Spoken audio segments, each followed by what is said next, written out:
All right, I put together a short for you to tell you more about the Stelvio, all the things that you need to consider when buying a used car, what to manage your budget properly. Let's dive right into it. Fair market price for the Stelvio from a dealer, it's 22 to 24,000. We got it for 18,995. So we are about 3 grand to 5 grand below where that is at. So that sounds like a pretty good deal. Okay, when we look at private party range, we're at 19,000 to 22,000. So we bought it right at the low end of private party range, but we did buy it from a dealer, and that dealer did fix the brakes for about $500 to $800. So we're doing pretty good there.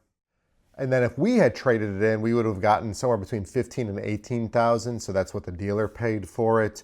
And then they sold it to us for 18,000. So my guess is they probably gave somebody 15,000 and then sold it to us for 8,000. So they made about 2 to 3 grand on the deal minus the repairs. So they're still ahead by 1,000 or 2, if not more.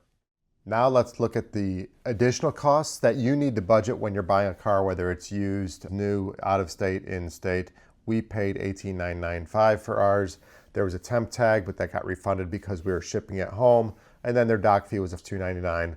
And that is better than what we were seeing in Florida, where their dock fees were anywhere from $1,000 to $2,000. This dealer said they would just do their dock fee, and then I would register the car when I received it back in Ohio.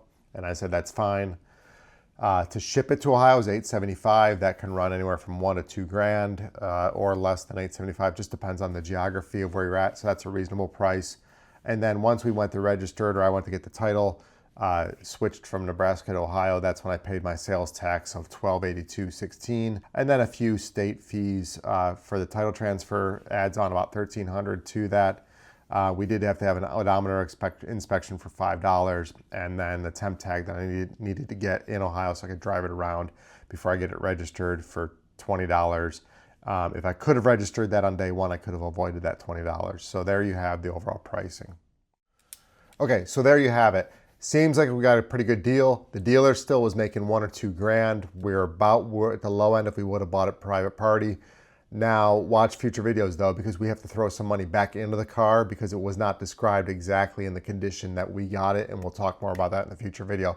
But I hope this helps you as you're buying a car, budget for not only the price of the car, but budget for the other stuff like sales tax, fees, shipping, and so forth.